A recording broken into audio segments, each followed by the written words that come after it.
look at who we have, there's experience there, and we've talked about this before, where it's my responsibility to make sure I'm doing the things that the head coach is supposed to do, and having great people on staff allows me to do that, and I feel good that we have an excellent staff. I think the camaraderie is good, and the players feed off of the staff. So we just got done really with our first scrimmage, preseason game number one, and so we'll evaluate the film and kind of figure out where everybody's at, grade it, and look to get better. But we are absolutely in a race against time to get better.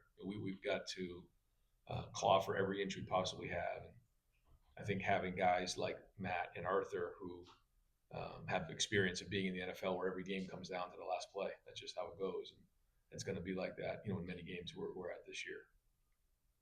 Cam on the right.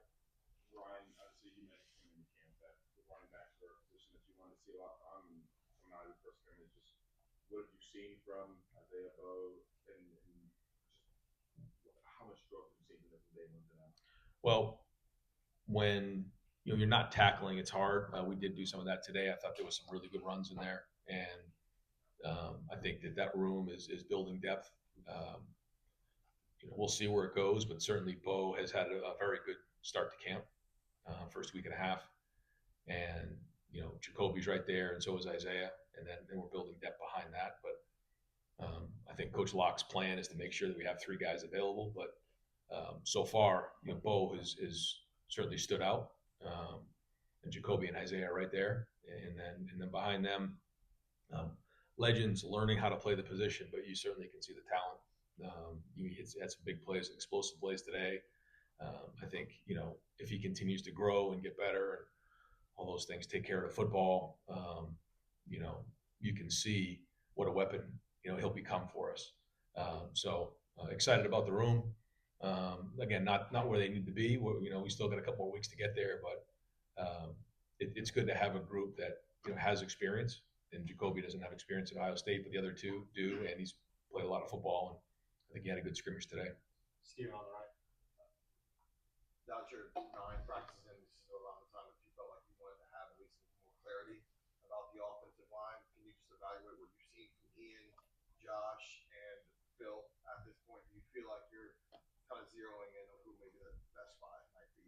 Yeah, I think maybe some of you guys, may have heard, Austin sort of was out for a couple of days, so it didn't make it as, streamlined as we would like to have been in terms of the evaluation. But those guys are battling right now, and we'll get Austin back here this week and continue to work through it. The good news is, we have depth, and there's multiple guys that we're going to feel good about putting in the game, but we're still not exactly where we need to be in terms of where everybody's going to be at. Just a quick follow-up. How much of, ask Tyler this spring, how much of trying to figure out the offensive line what's best for Austin Sarabell in terms of maximizing him versus maybe the other 3 pieces you're trying to evaluate as well? I think we have to do what's best for Ohio State, and then we go from there. Now it's our job to put him in a position to be successful, but when you're looking at that, you take a lot of things into consideration. Take into consideration the run game, obviously the passing game, experience, how that move affects the other 4 guys on the line, the communication. I will say this: I think they're playing with a lot of confidence right now. They just came off that field feeling really good, just about where they're at, the work that they're putting in, they're communicating at a high level, and so that part is good. And who ultimately and where in the first game are going to be the 5 guys and where they're going to be. I think we still have to sort through that this week, but I think we all go to bed at night knowing that we're going to have enough. It's just how it all shakes. Doug in the center. Ryan, in Chicago, you mentioned that Chris Henry Jr. sort of had that physical, transformation that you talked about. What have you thought of what you've seen from Chris in this preseason camp? Been very encouraged. I thought he came in even took significant strides in the in the summer, and then came in with a different approach even in the spring. I thought he did a nice job in the spring, but when you go through 15 practices, the winter program, you're coming off of your senior year, you're supposed to be going to the prom. There's a lot going on there, and then to go through the summer, it's like now he's not a freshman anymore, and he doesn't look that way. He's made a lot of plays. He's learning the offense well. He's buying into special teams. He's playing physical. Now I'm excited to see where this goes for him. Spencer on the right. It seems like this linebacker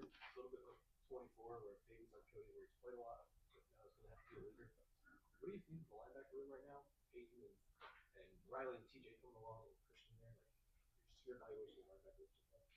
Well, I'm actually going to start with TJ and Riley because I think both of those guys are putting in a lot of good work. Steve Stove in there, and again, they're doing a good job on special teams, which is only going to lead to them playing on the field. They're showing up, watch the film, and see how they did in the live work today. And then Peyton and Christian have been solid. So again, another room that we feel like we have depth in. And I think James feels that way. I think you will see us rotate guys and trying to figure out how all those pieces work. Matt and James and everybody there on defense does a good job of making sure we put guys in the right position. And so we want to maximize their skill sets. All four of those guys sort of have different skill sets, which is good. And there's certain things they do the same, but they're into it. They're making the calls. They recognize plays quickly and diagnose plays quickly. They look good when they come off the bus, and so again, just 9 practices in, but excited about that room in terms of being able to play depth this season. Adam on the right.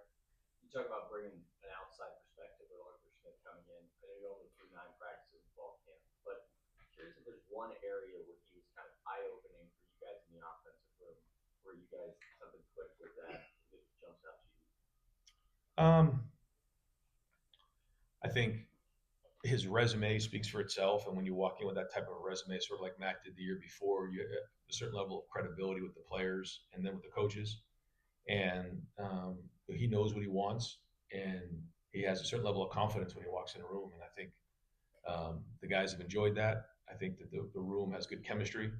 I think he communicates well. I think some of the unit meetings he's doing with the offense, he's bringing everybody together with one voice, and they're feeling and feeding off his confidence. Joey on the right. How does Julian's experience show when you're putting in new stuff with the new offensive coordinator and Arthur? Well, he's had a good offseason in terms of really found his voice. He's very much more assertive even at this time last year, and that combined with his knowledge for what we're doing on offense. He and Billy spent a lot of time together, but so does Julian and Arthur, and so they are having a lot of fun together. I think and the fact that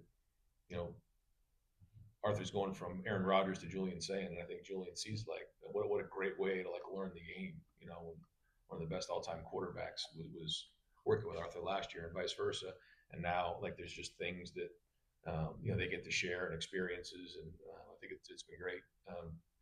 But to me, it's more about how that offensive line and those receivers and those tight ends and running backs are going to play for him at the end of the day. He's the leader, and he's going to be the one that's going to have to make the play when the money's down in these big matchup games in the fourth quarter.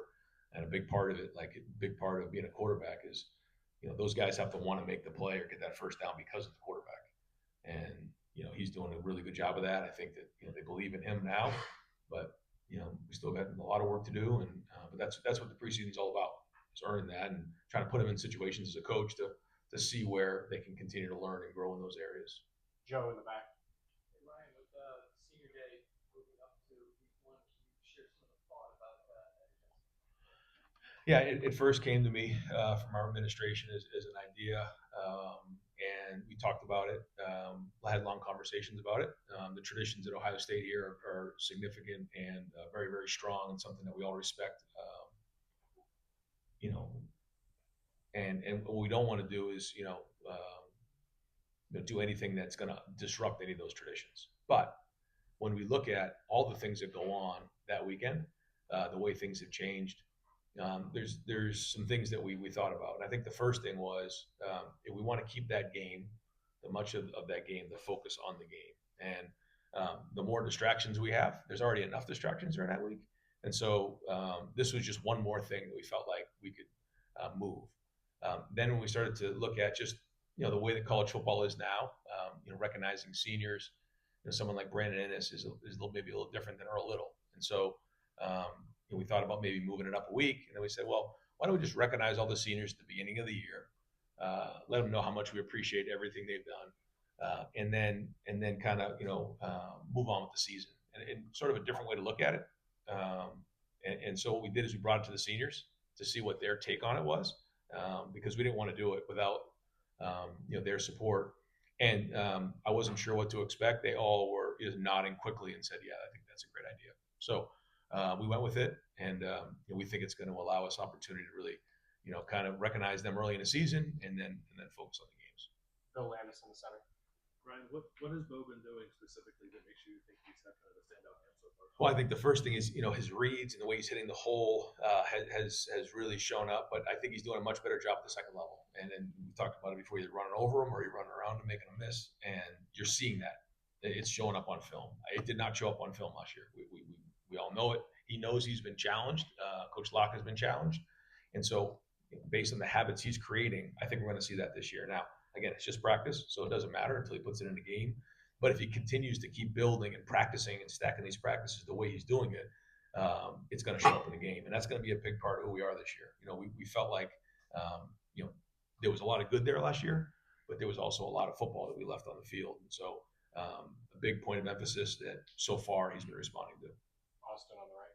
Right, you mentioned after day one that one of the position battles that you most wanted to watch was that backup quarterback. Yeah. Is that more of a challenge to Tavian, or is there more competition coming from Justin or Luke than maybe we would have anticipated going to camp? I think Luke, he got his black stripe off today. He's been really doing a great job. He's putting a lot of pressure on Tavian. He really is. He's been competing. He's been making plays. We'll see how he grades out. Coach Fessler grades everything. So that's been exciting to see him, come in with a certain work ethic, run the offense, at a pretty high level. So we'll kind of see how the rest of the camp plays out, but good to see him kind of step in and push Davian. Dan on the left.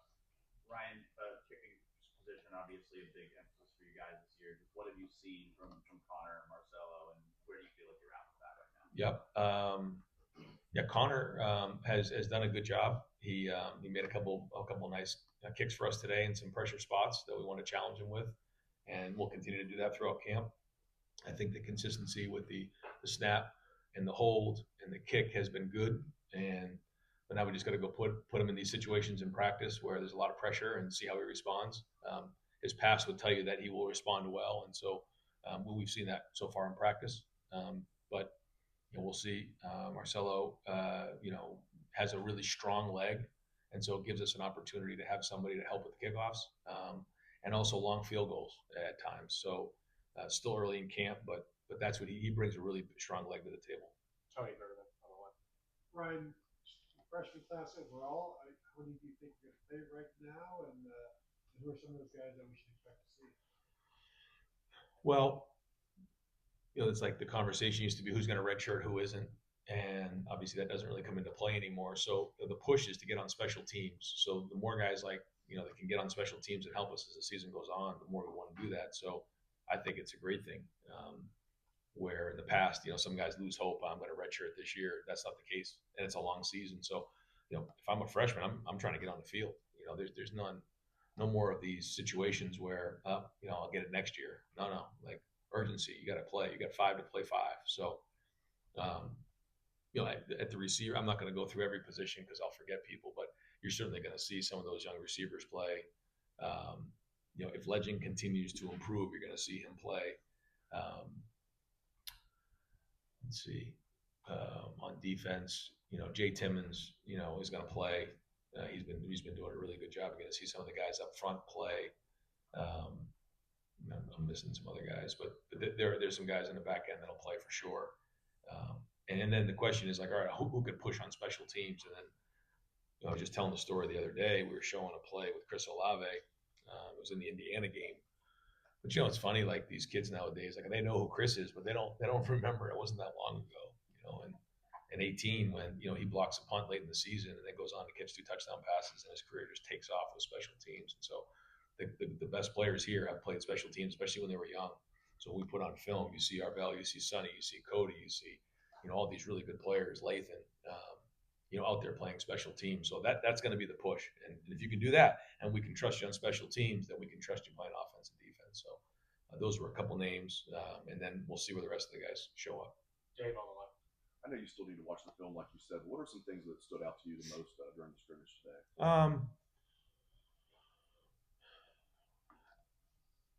again, have to watch it a little bit and see exactly what it was. But it started raining out there, and I thought the offense responded well to that. It didn't really skip a beat. Had a couple nice sustained drives in there where usually that first scrimmage is sort of a disaster on offense. I think having some more experienced guys out there, we're a little bit further along than typically we would be. So that was good. There was some good physical play out there. On both sides of the ball. So we got what we want done that way, and we came out healthy. So those are the big things. Now we'll get on the film and figure out what we got. Rob in the back on the right. Yeah, Ryan, they lost 8 starters on defense. 3 of them were taking the top 11 with the draft. How do you manage expectations versus being like reality? Do you allow yourself to say, well, there might be a drop off, or no, they have to meet the standard? Yeah, that's it.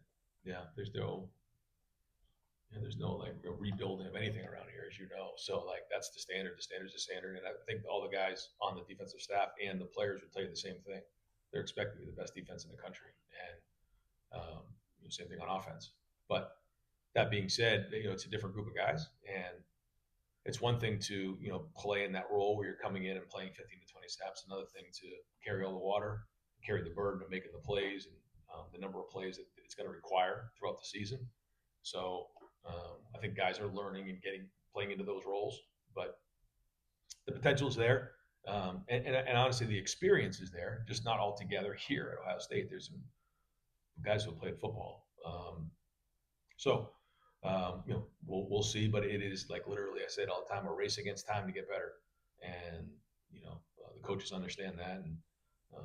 And so this will be a big week, I think, for the defense to see, where it can take the next step, where it can continue to improve. Because to your point, there's no like, okay, we'll kind of figure this out and get it figured out halfway through the season. It's not going to work that way. But there's nobody in the building that would say that. I think they all understand what needs to get done.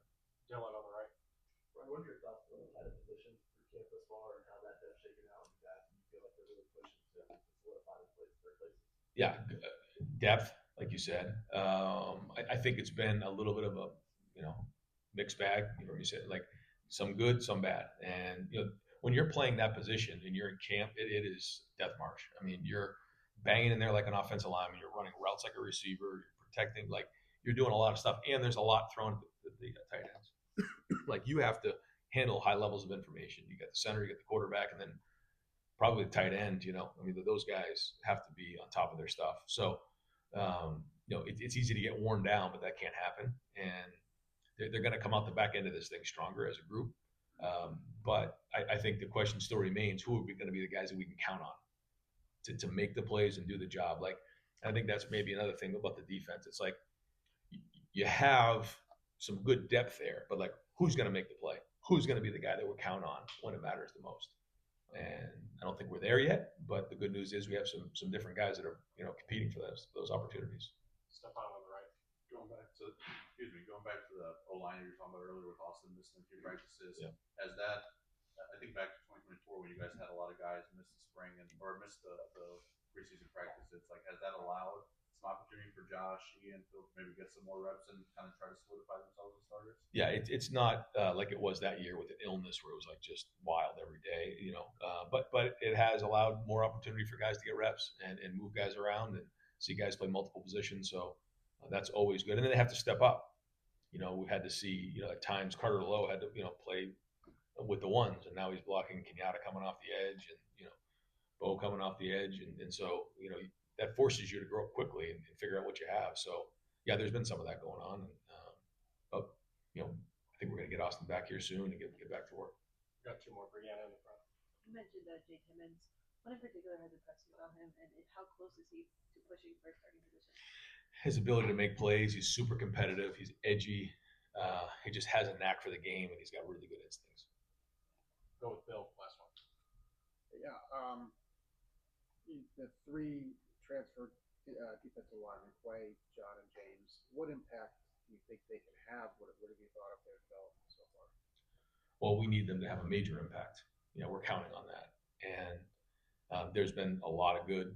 I think I'm interested to see what it looked like today when we were, some of these sustained drives, because when we watch the teamwork where you get 4 plays and you're out and the 2s come in and 4 plays, there's a lot of good there, a lot of good. But the question for defensive linemen is, can you consistently do it over an extended period of time and during a drive? And I'd like to see what that looks like today, but they're certainly more than capable, and we're counting on them. And I think that they understand that part of it, and gotten really good with their strike and their hands, and have great attitudes. Has one of the three emerged more than the other? No, I wouldn't say that. I mean, they're all a little bit different. John is big, strong, powerful. James is a little quicker, and they're very disruptive. And then Quay's a little more on the edge and pass rusher, can do some things in the flat. He's very versatile in what he does. Thanks, Coach. All right, guys. Thanks. Thanks, Ryan.